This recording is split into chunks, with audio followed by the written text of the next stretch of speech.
Hi guys, in today's video we will discuss this particular work that I did, which microblading pattern that I use and which blades that I use, all will be discussed in this video.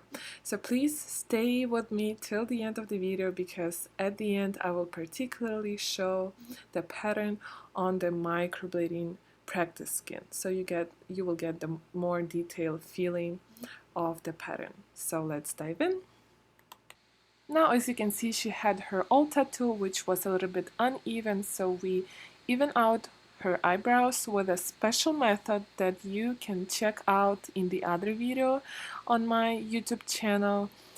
And this is the picture after the trick that I applied. They are perfectly even with a perfect even shape. The right eyebrow is the same as the left eyebrow. So let's dive into the actual process. Here you can see the process starts after the numbing cream has been applied. I used numbing cream Amla 5% lidocaine, I think it's pronounced like that. Here I took off the plastic wrap and am ready to do the procedure. First, of course, I gently wipe out the numbing cream, of course in the speed mode, just so that the pencil shape is still there. By the way, I'm using the pencil from Beauty Slash, which you can see stays nicely and it just has a very nice consistency.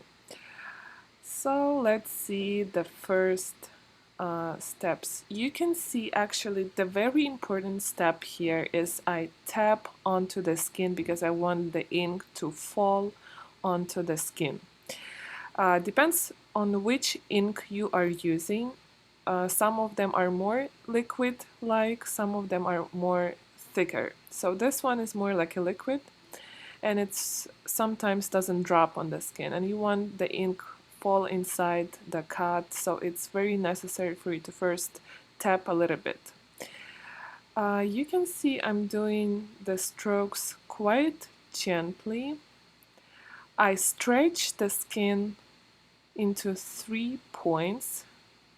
When you actually stretch the skin like that, you open up the cut so more ink falls inside. And because she has Asian skin, so her skin is a little bit thicker than maybe Western skin. So I do apply a little bit more tension to make this cut. Later, by the way, later I will show the exact pattern that I'm using here on the practice skin. So I did the lower part and now I'm doing the upper part. I do actually like to start from the arch because it kind of not specifies, but it makes it exact, because sometimes when you do microblading then the arch loses and you do the right eyebrow very differently from the other eyebrow. That's what I noticed. So I start microblading exactly from the arch. I think if you get more into microblading you will know what I mean. It takes with experience. So again, I tap onto the skin and I let the ink get inside. And you can go ahead at this point, wipe out the ink because it's got dirty. I actually, not only the pencil I've used the surgical marker, and you can see even after I wiped out, some of the pencil is still there, and definitely the marker is also still there. Maybe on the camera can't see really nice, but I remember when I was doing this, everything was there. So I just go ahead and fill in the outline. So I finished my bottom line strokes and I'm finishing my upper part strokes. And here, since she wanted to have like ombre powder beginning of eyebrow, I just gently did it with a machine It's called dot work. I just placed dots. They will look so nice and so light. Uh, it will just create the right amount of the shade that I need at the front. And here, the rest, I just do like a swings to fill in more ink. Now, sometimes people ask me, do I do first microblading and then shading on top, or I do shading and then microblading? To be honest, I tried both and both are working. And I don't know why I found even the shading first works better and then on top apply microblading.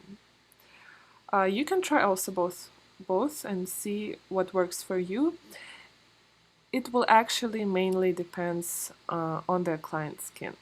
So if the client has a big body fat percentage, maybe overweight, or you can see not skinny type with a oily skin, 90% her microblading will be blurred.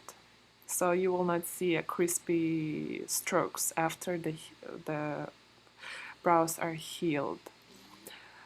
But again, about the powder first or microblading first, yeah, it was working for me both ways. Okay, so I finished the first path and now I'm going to the second eyebrow. Unfortunately, I didn't record further, but I did record what I did on the practice skin. Now we will see in a moment. Now you guys will ask me if I do the new strokes on my second path or I go through the same strokes filling inside new ink. So basically, okay, here I started a new video. So basically I do go through some of the old strokes and I do fill in the new strokes as well. So I'm doing both. Okay, so here's the pattern that I've been using on my client. You can see I just doing the bottom line first. Let me actually speed this video a little bit. Feel free to actually ask me more questions, then I will be very happy to answer all the questions. So you can see the strokes at the tail, they are more aligned to the bottom. It's because I just wanted to have this perfect tail.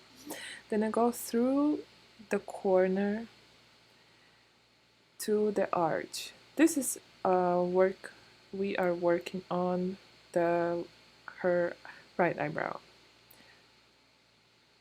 This way I outline her eyebrows and this way I can keep the pre-drawn shape.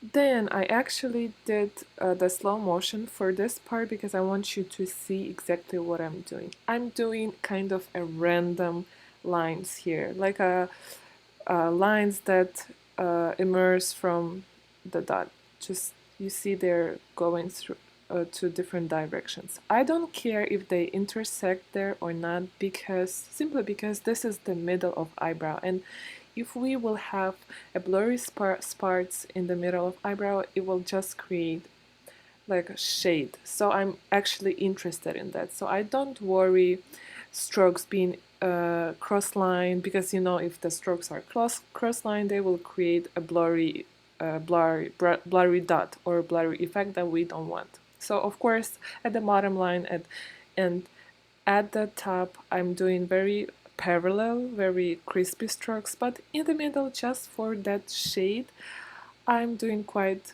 random, and you will see how it looks after.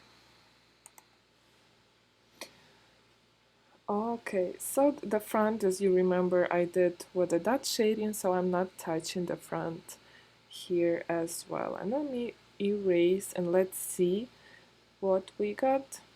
And actually it's you also notice it's very simple pattern. It's no special anything, but it just looks really, really nice. Yeah, as you can see, here in the middle we will have a blurry spots, and that's what exactly we need.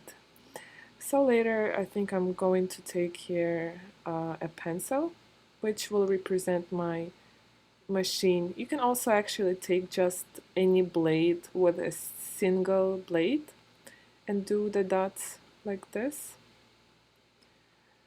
But just I find machine is much efficient, and it's good investment, so you can buy machine and just um, have it. Yeah, be more. I think you should invest, even if you're a beginner, just invest in machine, and it will just make your life easier. Yeah, so here I'm filling in dots, and then I did go all over the microblading again. I did go all over in the middle part, which created like this more 3D effect. And I did go all over the bottom line. Remember, when you do shading with a machine, you also stretch the skin. Yeah, don't forget to stretch the skin. Okay,